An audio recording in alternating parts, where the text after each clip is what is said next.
We cannot save Ukraine by dooming the U.S. economy. In March, inflation hit a 40-year high. Gasoline alone is up 48%, and energy prices are up 32% over the last year. Food prices have increased by nearly 9%. Used vehicle prices are up 35% for the year, and new vehicle prices have increased 12% or more. Yes, inflation doesn't just come out of nowhere. It comes from deficit spending. The United States spent nearly $5 trillion on COVID-19 bailouts, leading to one of the highest and most sustained levels of inflation in U.S. history. Americans are feeling the pain, and Congress seems intent only on adding to that pain by shoveling more money out the door as fast as they can. This bill under consideration would spend $40 billion. This is the second spending bill for Ukraine in 2 months, and this bill is 3 times larger than the first. Our military aid to Ukraine is nothing new, though. Since 2014, the United States has provided more than $6 billion in security assistance to Ukraine, in addition to the $14 billion Congress authorized just a month ago. If this bill passes, the U.S. will have authorized roughly $60 billion in total spending for Ukraine. For those who say this is not enough, for those of you in this chamber who say that our military spending is never enough, let's put $60 billion into perspective.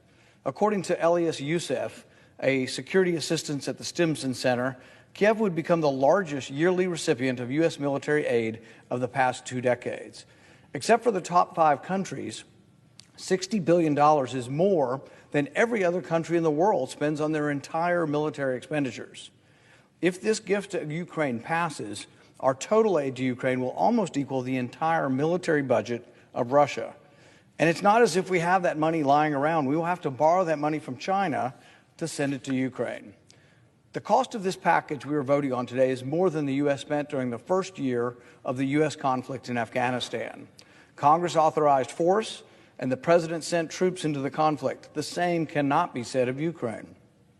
This proposal towers over domestic priorities as well. The massive package of $60 billion to Ukraine dwarfs the $6 million spent on cancer research annually. $60 billion is more than the amount the government collects in gas taxes each year to build roads and bridges. The $60 billion to Ukraine could fund substantial portions or entire large cabinet departments. The $60 billion nearly equals the entire State Department budget. The $60 billion exceeds the budget for the Department of Homeland Security and for the Department of Energy. And Congress just wants to keep on spending and spending. In the past 2 years, the U.S. has borrowed more money than at any time in our history.